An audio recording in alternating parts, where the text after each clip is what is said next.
20 октябр дар идомаи сафари корӣ дар ноҳияи восеъ асосгузори сулҳу ваҳдати миллӣ, пешвои миллат, президенти ҷумҳурии Тоҷикистон муҳтарам Эмомалӣ Раҳмон дар деҳаи Оғҷари деҳоти ба номи Миралӣ Маҳмадалиев бинои муассисаи таҳсилоти миёнаи умумии рақами 49-ро ба истифода доданд. Иншоот дар доираи тадбирҳои созандагӣ ба истиқболи ҷашни 35-солагии истиқлолияти давлатии ҷумҳурии Тоҷикистон дар заминаи ҳамкориҳои ҳукумати мамлакат бо шарикони рушд сохта шудааст. бинои муассисаи нави таълимӣ дуошёноб дар бораи 480 хонанда дар ду баст пешбинӣ гардидааст. муассисаи замонавии таълимӣ аз 10 синфхонаи барҳаво аз ҷумла кабинетҳои фанни химия, физика, математика, синфхонаҳои технологияи таълими меҳнат барои писарон ва духтарон, синфхонаҳои компютерӣ, китобхонаву толори барҳавои хониш, китобхонаи электронӣ, ҳуҷраҳои корӣ барои омӯзгорон ва дигар иншооти ёрирасон мебошад. ҳадаф аз бунёд ва ба истифода супоридани муассисаи нави таълимӣ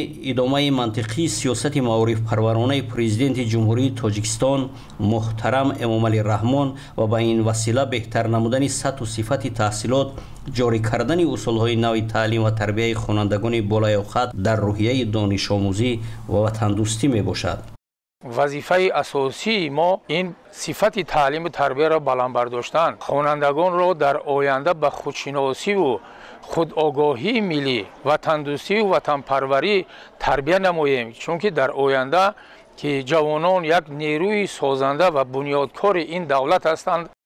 корҳои сохтмонӣ дар иншооти соҳаи маориф соли 2021 оғоз гардида, он дар заминаи амалишавии лоиҳаи дастгирии татбиқи стратегияи миллии рушди маориф аз ҷониби гурӯҳи татбиқи лоиҳаи таҷдид ва идомаи сохтмони мактабҳои миёна бо ҷалби мутахассисони ҷамъияти дорои масъулияташ маҳдуди фирӯз бунёд карда шудааст. дар рафти сохтмон беш аз 35 нафар ба кор ҷалб гардида, бо маоши хуб таъмин буданд. бино дорои системаи гармидиҳии мустақил буда, бо усули камасрафи истифода аз ангишсанг дар айёми сардиҳои фасли зимистон тамоми синфхонаҳо гарм карда мешаванд. президенти мамлакат муҳтарам Эмомалӣ Раҳмон бо шароити фароҳам овардашуда дар даргоҳи нави маърифат шинос шуда, бо омӯзгорону хонандагони муассиса суҳбати самимӣ анҷом доданд. таъкид гардид ки ба истифода додани чунин муассисаи таълимии дорои шароиту имконоти муосири таҳсил, аз ҷумла таъминот бо технология инноватсионӣ ва ба роҳ мондани роҳу усулҳои пешрафтаи таълим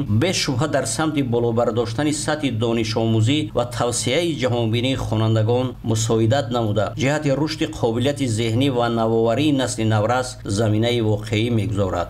саҳн ва атрофи бинои нави муассисаи таълимӣ сабзу хуррам буда, дарахтони сояафкан ва гулу бутаҳои ороишӣ шиноида шудааст. сарвари давлат муҳтарам Эмомалӣ Раҳмон зимни шиносоӣ бо шароити муҳайёшуда ва суҳбат бо омӯзгорон онҳоро ҷиҳати истифодаи оқилонаи имкониятҳои мавҷуда бо мақсади тарбияи насли ояндасози миллат дар рӯҳияи ватандӯстиву донишомӯзӣ дастуру ҳидоятҳо доданд.